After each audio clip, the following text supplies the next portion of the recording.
오늘의 정치권 이슈를 분석해 보도록 하겠습니다. 김관욱 계명대 교수, 이종근 시사평론가 모셨습니다. 안녕하세요. 어서 오십시오.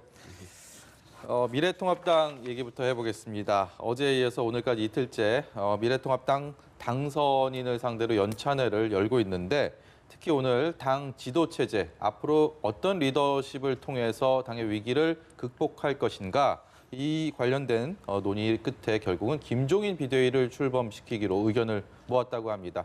먼저 주호영 원내대표의 얘기 듣고 오시겠습니다. 오늘 당선자 총회에서 김종인 박사를 우리 미래통합당 비대위원장으로 내년 재보궐선거 때까지 모시기로 압도적으로 결정을 했습니다. 오전 내내 여러 가지 토론이 있었습니다만은 많은 의원님들이 뜻이 모아져서 비대위원회가 정식으로 출범할 수 있게 된 것이 참으로 다행스럽게 생각을 합니다. 네, 오늘은 이종근 평론가께 먼저 여쭤보겠습니다. 네. 주호영 원내대표 얘기 지금 얘기 듣고 왔는데 김종인 비대위로 사실상 가닥을 그전부터 좀 잡아가는 모습이었는데 결국은 그 권한을, 그 시한을 언제까지로 두느냐가 가장 큰 관건 아니었습니까? 이게 일단은 내년 재보궐선거 4월 달까지로 의견을 모았고 잠시 뒤에 주호영 원내대표가 김종인 전 위원장 사무실을 또 찾아간다고 얘기를 들었습니다. 네네. 수락할지가 가장 궁금한데요. 이 같은 결정의 배경들 그리고 앞으로의 전망들 먼저 여쭤보고 싶습니다. 네, 일단 수락은 전제 조건이 이미 김종인 전 선대위원장의 그 뜻을 그대로 오늘 이 토론장에서 이야기를 했기 때문에 네. 김종인 비대위원장 수락은 너무 당연한 어떤 수순이 아닐까 싶어요. 왜냐하면 오늘 토론회에서 아까 찬반 를 전제를 할 때 주호영 의원이 주호영 대표가 이렇게 얘기했다는 겁니다. 김종인 전 선대위원장과 이미 이야기가 끝났고 임기까지도 사실은 전제로 했기 때문에 거기에 대한 추인에 대한 찬반이다. 이렇게 표현을 했다는 거예요. 토론회장에서. 예. 그렇기 때문에 이미 한번 만났잖아요. 만난 자리에서 김종인 비대위원장이 임기를 이렇게 요구했다라는 뉘앙스 이미 거기에 대해서 추인하는 작업. 그래서 저는 김종인 비대위원장이 아주 적극적으로 하고 싶은데 임기만 해결되면 하겠다. 이런 뜻을 이미 오늘 토론회장에 전달한 거고 그게 받아들여졌다. 김종인 비대위원장은 당연히 받아들인다라는 그런 수순만 남아있다라고 보여집니다. 문제는 이거예요. 앞으로 이제 두 가지를 거쳐야 돼요. 상임 정국위에서 이것을 발의하는 것. 그러니까 4월 7일로 다시 연장하는 것에 대한 이 당원을 바꾸려면 상임 정국위에서 발의를 하고 다시 바로 정국위가 열어서 그것을 찬반을 하는 그 절차가 남아있거든요. 근데 또다시 상임정국위가 무산될 거냐 아니면 상임정국위가 다시 열려서 그것을 찬반 투표를 할 거냐 이런 이 과정들만 남아있다고 볼 수가 있겠습니다. 앞서서는 상임전국위에서 발목이 걸렸습니다. 이제 스스로 자강론을 주장하는 당내 인사들이 꽤 있었기 때문에 일단 김종인 체제에 대한 거부감을 그렇게 드러냈고 그래서 한번 실패를 한 적이 있었는데 어떻습니까? 지금 미래통합당이 현실적으로 선택한 최선의 방안이다 이렇게 보십니까? 다시 이렇게 발목을 잡는 일은 없을 것 같습니다. 이렇게 겨우 이렇게 궤도에 올려놨는데 이것을 지금 어떻게 보면 출발을 해야 되는 시점에서 누군가가 이렇게 한다면 그 책임을 어떻게 지려고 그걸 하겠어요. 저는 어떻게 보면 주호영 원내대표가 들어와서 상당히 여러 가지 문제들을 좀 원만하게 정리를 하고 있다. 그러니까 지금 이 비대위 이제 김종인 비대위 들어서는 것도 그렇고 이 야당과의 어떤 관계 설정도 그렇고 굉장히 긍정적으로 좀 분위기가 가고 있다고 생각을 해요. 그리고 또 우리가 좀 이따 얘기하겠지만 한국당과의 통합 문제도 뭔가 구심력을 지금 발휘하고 있고 그래서 전반적으로 좀 무난하게 출발하고 있다라고 생각을 하는데 어떻게 해도 사실 비대위라는 거는 선출되지 않는 이 대표거든요.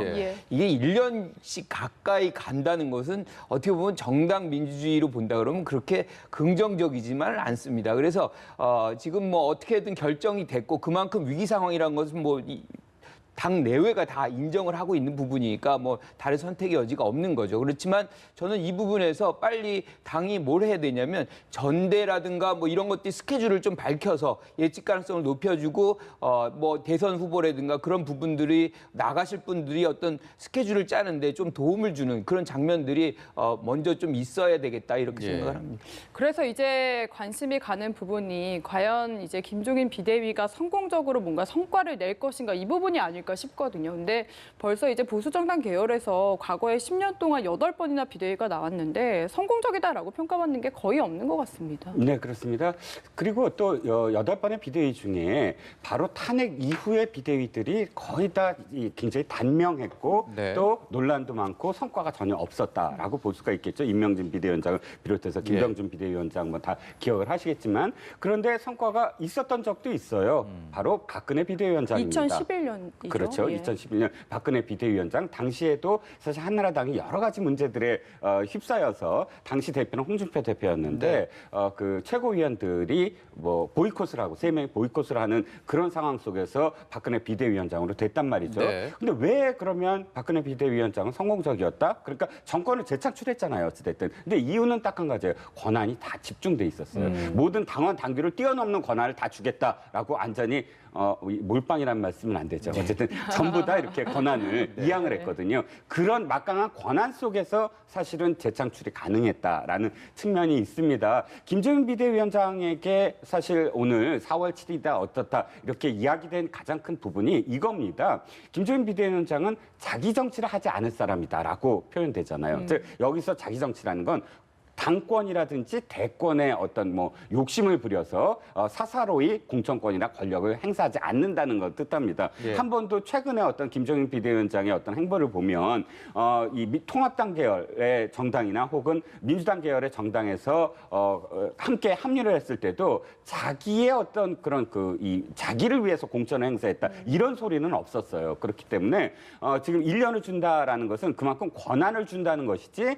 꼭 몇 월 며칠까지다 이렇게 못 박는 그런 의미는 저는 아니라고 보거든요. 네. 그렇기 때문에 만약에 그렇지 않고 전대를 한다거나 이랬을 때는 이 당이 빨리 혁신을 해야 되는데 당권 투쟁부터 하니 이 비판을 받기 때문에 어쩔 수 없는 어떤 행보가 아닌가. 그럼에도 불구하고 어쨌든 전격적으로 권한을 좀 주겠다라는 의미로 좀 해석이 됩니다. 네, 김종인 전 위원장 같은 경우는 난파선 선장의 유경력자입니다. 경력이 있고 그렇기 때문에 아주 노련함이 가장 큰 장점으로 꼽히는데 그럼에도 불구하고 지금 참패한 통합당이라는 난파선을 끌고 내년 4월까지 순항을 하는 데 있어서 암초라고 할까요? 그런 게 어떤 게 있을까요? 일단은 뭐 카리스마가 워낙 강하시잖아요. 그러니까 이제 구심력은 확실히 발휘할 겁니다. 그리고 당 내에서도 반발을 하기가 쉽지 않아요. 그러니까 지금의 이 상황 우리가 보면은 대안이 없다는 것이 확인이 되는 거 아니에요. 끝까지 와서 지금 40여일 만에 다시 김종인 체제로 돌아간 거는 그만큼 김종인 외에는 이 당을 구할 사람이 없다는 것이 서로 당내외에서 이제 다 인정이 되는 것이기 때문에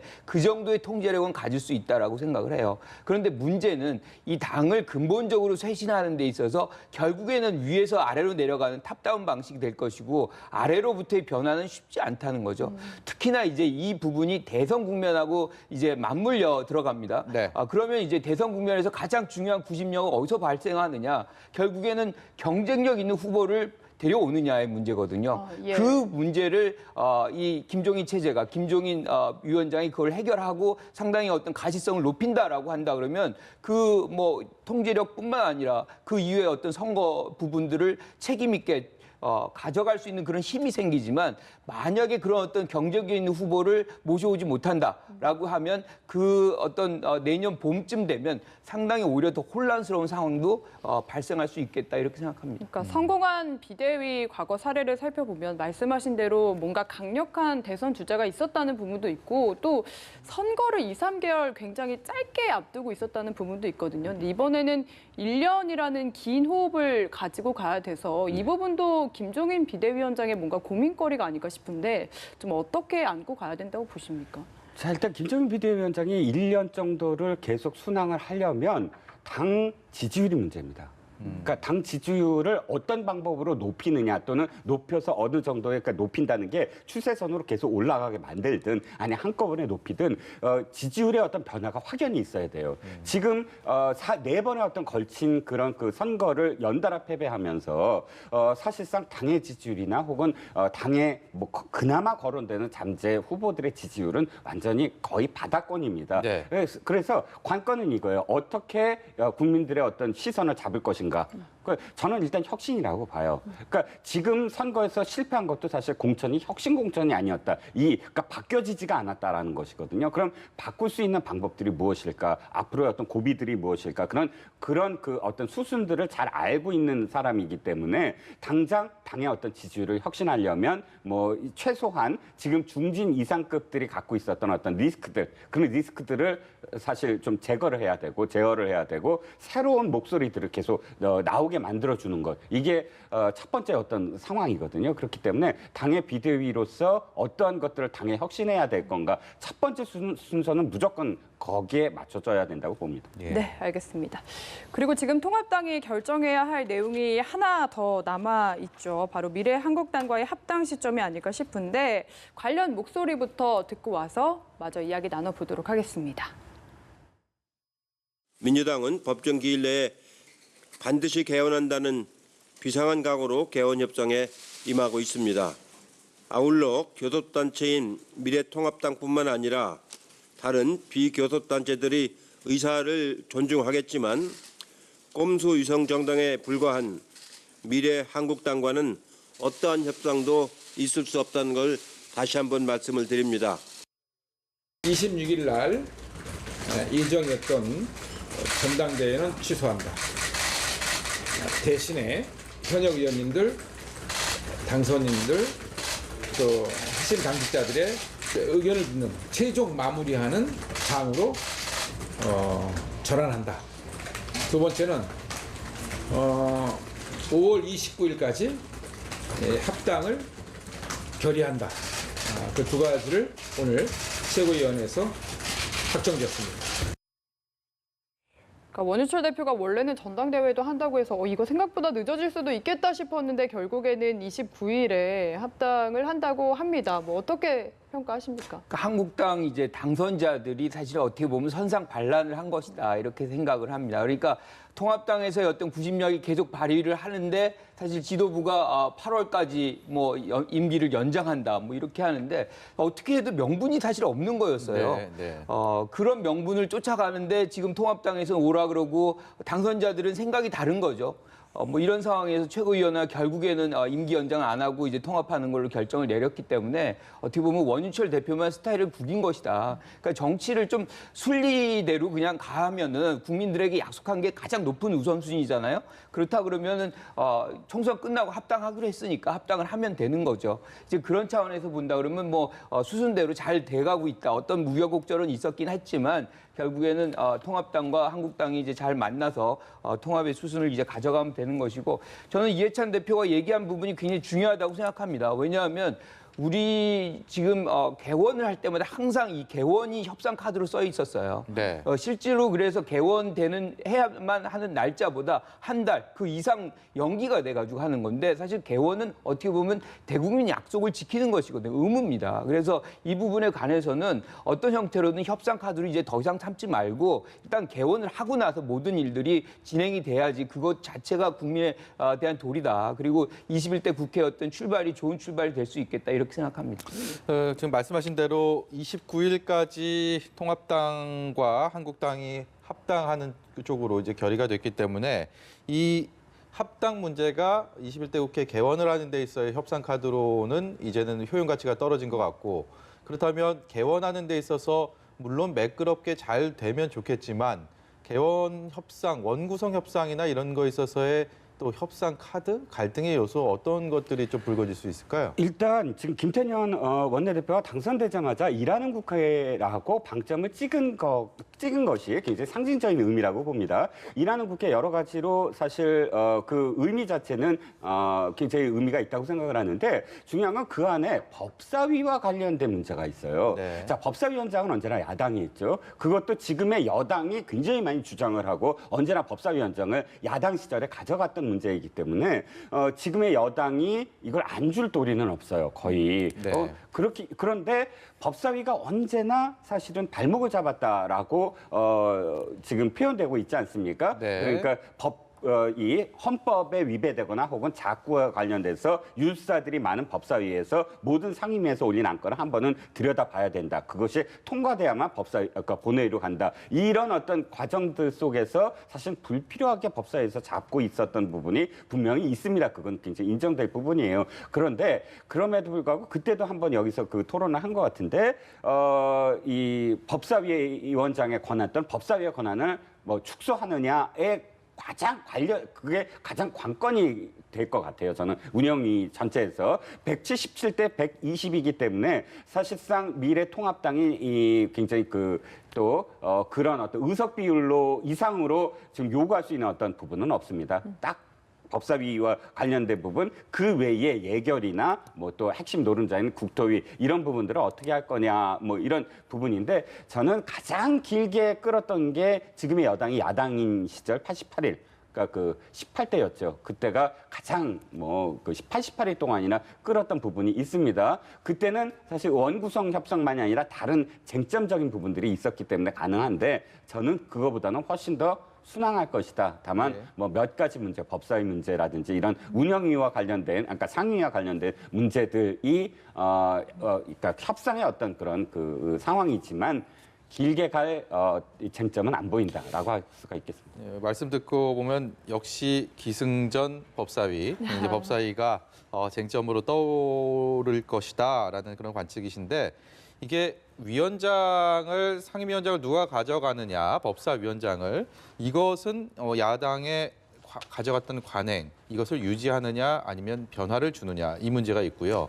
또 법사위의 권한을 유지할 것인가 축소할 것인가 여기에 대해서는 또 여야 내부에서도 얘기들이 조금 다른 것 같습니다. 이건 좀 다른 시선으로 봐야 되지 않을까 싶은데요. 근데 이게 맞물려 있는 거거든요. 그 권한이 있기 때문에 법사위를 네. 야당이 가져가려고 하는 거거든요. 마지막까지 본회의에 상정을 못하게 할 수 있는 그 권한이 여기에 있었던 거거든요. 지금 말씀하신 대로 자구 수정이라든가 법률 검토라든가 그걸 명분으로 하고 있지만 사실은 마지막까지 틀어주고 있어서 이 어떻게 보면 이제 법안의 어떤 처리를 늦추는 그런 걸로 협상의 카드로 쓰는 것인데 저는 이걸 분리해야 된다. 그래서 야당에게 이걸 뭐 주는 거 관례대로 줄 수 있다. 하지만 이 자구 수정이라든가 이런 부분들은 여러 가지 정책위원들도 있고 전문위원들도 있고 충분히 할 수 있는 역량들이 국회 내부에 있거든요. 예. 그래서 굳이 법사위에서 그걸 할 필요가 없다. 그래서 이걸 관통하지 말고 각 상임위가 그냥 바로 이제 정리를 해가지고 본회의로 올리는 그런 과정을 거치게 된다면 훨씬 더 법안의 어떤 처리도 속도감 있게 나가는 것이고 예. 법사위의 이 오명도 걷어낼 수 있겠다 이렇게 생각합니다. 네. 네, 이슈 넘겨보겠습니다. 윤미향 당선인 그리고 정의연과 관련한 논란이 계속 지속이 되면서 민주당도 당내 좀 분위기가 조금씩 바뀌고 있는 상황인데요. 계속 뭐 개개 의원들의 목소리가 나오는 와중에 드디어 김영춘 의원이 공개적으로 좀 자진 사퇴를 촉구를 했습니다. 네. 그러고 이해찬 대표가 좀 뭔가 그런 목소리를 내는 것에 대해서 약간 자중을 하자라고 이야기를 한 상황인데 어떤 식으로 좀 분위기가 흘러갈 거라고 보십니까? 자, 이게 사실 김영춘 의원이 이 사퇴하라라는 그런 그 블로그의 글이 문제가 되는 건 이거예요. 20일 날, 5월 20일 날 최고위에서 결정을 받거든요. 어느 정도. 자, 사실관계 파악이 우선이다. 즉, 뭐, 각종 그런 그 소속 부처들이 다 이제 사실관계를 파악한 다음에 그 결과를 놓고 이제 윤미향 당선인에 대한 문제를 이야기하자라고 최고위에서 이야기를 했단 말이죠. 그건 그 직전까지 뭐 이낙연 당선인 얘기 다르고 김두관 의원 얘기 다르고 좀 중구난방이었어요. 예, 예. 그걸 정리한 거예요. 근데 정리를 했음에도 불구하고 의원이 사퇴하라라고 이야기한 거예요. 거기서 바로 이해찬 대표가 다시 똑같은 얘기지만 굉장히 그 함구하자, 그 개별적인 의견을 모으자라고 이제 이야기를 했죠. 이 상황을 지켜보면 좀 저는 재미있는 게 뭐냐면 바로 이 앞으로 대권에 관련된 잠재 후보들이 이야기하고 있다라는 거예요. 이낙연 당선인 첫 번째. 그러니까 지금 엄중하게 바라보고 있다 이렇게 했죠. 근데 그 직전에 김두관 의원이 또 친일과 관련돼서 굉장히 옹호하는 발언을 예. 했죠. 여기에 김영춘 의원이 사퇴하라라고 이야기한 거예요. 물론 다른 의원도 박범계 의원도 얘기를 했는데요. 물론 박범계 의원도 예. 얘기를 했지만 저는 눈에 들어오는 부분들 좀 세게 얘기했거나 세게 옹호했거나 한 분들만 따로 추려보면 다 공통점이 저 대권 주자 후보다. 저는 김두관 의원이 조금 좀 눈길을 끄는 게 김포의 김두관과 양산의 김두관이 좀 다르다. 그러니까 김포 출신의 그런 김두관 의원은 발언 이런 정치적인 발언을 사실 좀 거리를 뒀었어요. 네. 어느 정도. 근데 양산으로 당선된 김두관 의원은 굉장히 적극적으로 세게 발언하거든요. 무엇 때문이겠습니까? 바로 지역에서 자신이 어떤 그 대권 주자로서의 그런 발돋움을 할 수 있다라는 것 때문 아니겠습니까? 여기에 바로 이해찬 의원이 바로 이런 이 매조지를 한 건 뭐 때문이냐면 이 이해찬 대표 선거 끝나자마자 뭐라고 그랬습니까? 열린우리당의 시절을 생각해보자.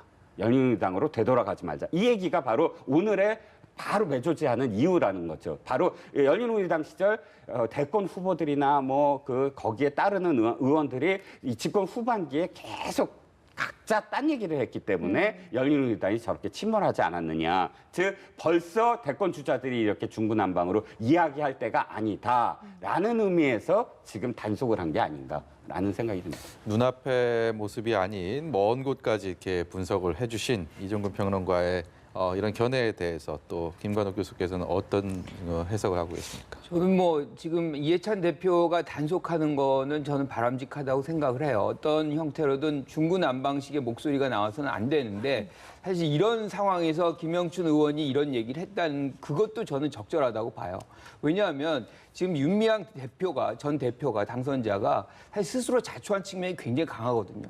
이 과정 속에서 말을 이제 자꾸 바꾸고 그리고 또 한 가지가 지금 이런 부분에서 뭐 외부에다 회계를 맡기겠다라고 계속 얘기를 했어요. 예. 그런데 지금 그 얘기가 나온 지 벌써 상당 시간이 지났는데도 나온 게 없습니다. 그러면 국민들은 뭐를 보고 그 윤미향 대표의 말을 믿어야 되는 건지 그거는 당 내외가 마찬가지거든요. 이제 그런 부분의 답답함이 사실은 지금 표출된 것이다라고 본다면 지금 이 상황에서 윤미향 대표가 해야 되는 거는 전체를 아니라고 해도 본인이 밝힐 수 있는 것부터 먼저 밝혀서 뭐가 진실인지 사실인지 그리고 뭐가 오해인지를 얘기를 하고 있다 그러면 보다 더 명분 있게 이 상황을 돌파해낼 수 있을 텐데 그것이 전혀 제기가 안 되고 이런 과정 속에서 또 검찰이 압수수색 들어가고 이런 상황이 당으로서는 굉장히 당혹스러운 수밖에 없는 것이죠. 네네. 그러니까 이제 이런 상황 속에서 여러 목소리들이 나올 수밖에 없었던 측면은 윤 당선자가 스스로 자초한 측면이 저는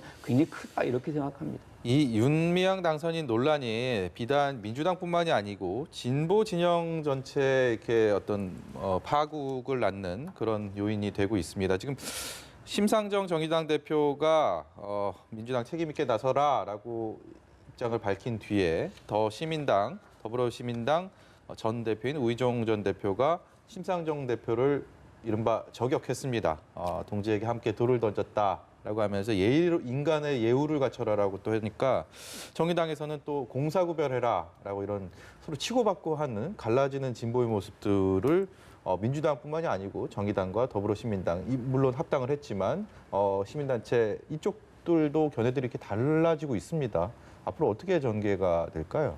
좀 정치공학적으로 해석을 하면 정의당이 지금 20대와는 다른 모습을 보일 수밖에 없다는 겁니다. 20대 때 조국 사태와 관련돼서 사실 굉장히 사과도 많이 했잖아요. 정의당이 그렇게 할 수밖에 없었다라고 이야기를 했는데 그렇게 할 수밖에 없었던 이 상황은 선거법입니다. 선거법에서 연동형 비례대표제를 관철시키기 위해서는 협조할 수밖에 없었다. 이렇게 읽혀질 수밖에 없거든요. 근데 결과적으로 어쨌든 준연동형이 되고 위성 정당이 출연하면서 정의당은 어떤 의미에서는 똑같이 20대와 똑같이 6명이지만 실질적으로는 패배를 했다라고 할 수밖에 없어요. 정의당의 목표가 있었잖아요. 목표는 15석 이상입니다. 15석 이상. 그때 처음에는 연동형 비례대표 얘기할 때는 교섭단체까지 꿈을 꿨었어요. 그런데 교섭단체까지는 안 되더라도 최소한 지금 6석에서 상당히 많이, 예를 들어 15석까지는 안 되더라도 유의미한 그런 증거가 있었어야 되는데, 똑같다는 건 지도부가, 그러니까 심상정 대표를 비롯해서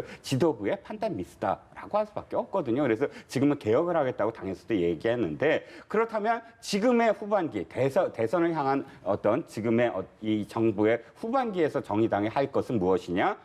바로 민주당과 또는 집권 여당이 자신들의 어떤 그 포지셔닝에서 바라봤을 때 잘못한 것을 지적해서 차별화하는 방법밖에 없다는 거예요. 예. 왜 지금까지 패배를 했느냐의 첫 번째 원인은 민주당과 다른 게 없었거든요. 지금까지 한 2년 동안. 그렇기 때문에 지금 이 부분과 관련해서 조국 사태와 같이 똑같이 옹호를 한다? 이거는 사실 정의당이 할 포지셔닝이 저는 아니라고 봅니다. 당연히 잘못된 것을 잘못된 것으로 지적을 해야 되고, 이것이 뭐 진보 진영 내에서의 어떤 뭐 편가름 이렇게 보여지지는 않아요. 예. 어떤 의미에서는 이것이 진보냐 보수냐가 아니라 보수의 시민단체도 마찬가지입니다. 시민단체가 이제는 투명해야 된다. 네. 어떠한 목적과 어떠한 이상과 어떤 방향을 갖고 있는 게 중요한 게 아니라 그것을 갖고 있다 하더라도 그것 때문에 이 내부의 이 조직 속의 문제를 덮을 수 없는 세상이 됐다. 투명해야 된다. 이것은 사실 우희정 대표가 마치 이게 같이 함께 열심히 했는데 왜 이쪽에 대고 내부 총질이냐, 이런 식의 어떤 표현은 잘못된 표현이다. 그건 내부 총질이 아니라 개혁과 혁신, 어떤 시민단체도 혁신해야 된다라는 그런 어떤 명제다라고 받아들여야 된다. 저는 그렇게 생각합니다. 사실관계와 관련해서 한 가지만 더 여쭤보겠습니다. 이게 지금 민주당에서는 공식적으로 사실관계 확인 먼저 해야 된다라는 건데, 이게 언제까지라는 시한도 없고 어떤 방식으로의 사실관계 확인이라는 것도 없습니다. 검찰이 뭐 압수수색을 했지만 이게 본격적인 조사가 진행되고 결론을 내기까지는 시간이 요원한 상황이고, 그 사이에 21대 국회는 개원을 합니다. 지금 민주당 자체에서 어떤 식으로 조사가 이루어지고 있는지는 잘 모르겠습니다만 이 시한을 어느 정도로 보고 가야 되는지도 좀 궁금한데요. 그러니까 이제 민주당에서 사실 이 사실관계를 규명하려고 그러면 TF부터 짜고 뭔가 이제 행동할 수 있는 이 일단의 어떤 집단을 만들어 놓고 얘기를 하면 그 가시성이 굉장히 뚜렷해지는 거죠. 그리고 언제까지 밝히겠다 그러면 그때까지 기다려줄 수 있는 인내심이 뭐 당내외에 다 있습니다. 국민들도 마찬가지고. 근데 그런 거 없이 사실관계가 우선이다라고 얘기를 하면, 그러면 뭐 누가 하는 건지, 주체가 누구인지, 특히나 이제 윤미향 이 당선자 같은 경우 본인이 이제 외부에다가 맡기겠다 그러는데 외부에 맡기질 않았던 거예요. 왜냐하면 그 자료들이 지금 나갔다는 거 아닙니까? 예. 검찰이 가져갔다는 거죠. 그러니까 지금 윤미향 당선자가 얘기한 것이 너무 느리다는 거죠. 그러니까 네. 속도감 있게 뭔가를 했다 그러면 당도 부담을 덜어내고 사실관계를 좀 더 빨리 알고 선택지를 이제 할 수 있는 것도 또 조속하게 할 수 있는데, 그것들이 안 되다 보니까 사실은 결국에는 그 책임은 온전히 윤미향 대표에게 질 수밖에 없는 것이고 당의 부담도 계속 갈 수밖에 없다. 자, 지금 이제 30일부터 임기가 시작되는 거잖아요. 예. 그런데 지금 검찰이 굉장히 빠르게 수사를 시작한 거 아닙니까? 2차례에 걸쳐서 압수수색하고 어떤 형태로든 그것을 당선자가 된다 그러면 원이 계속 바로 이제 만들어지진 않아요. 그러니까 개원이 되기 전에는 얼마든지 체포 또는 뭐 조사를 할 수 있습니다. 그러니까 개원을 할 때만 사실 체포할 때 국회 동의를 받을 수 있는 조항이 있기 때문에 아직까지는 충분히 시간이 있는 거죠. 그래서 검찰이 그것 때문에 수사를 빨리 한다. 그건 아닌 것 같고, 결과적으로 지금 뭐 어떤 형태로든 모든 답답함이 여기 몰려 있기 때문에 저는 예. 뭐 검찰이 그걸 파고들었다 이렇게 생각합니다. 네. 오늘 말씀 여기까지 듣도록 하겠습니다. 지금까지 김관옥 계명대 교수, 이종근 시사평론가였습니다. 고맙습니다. 잘 들었습니다.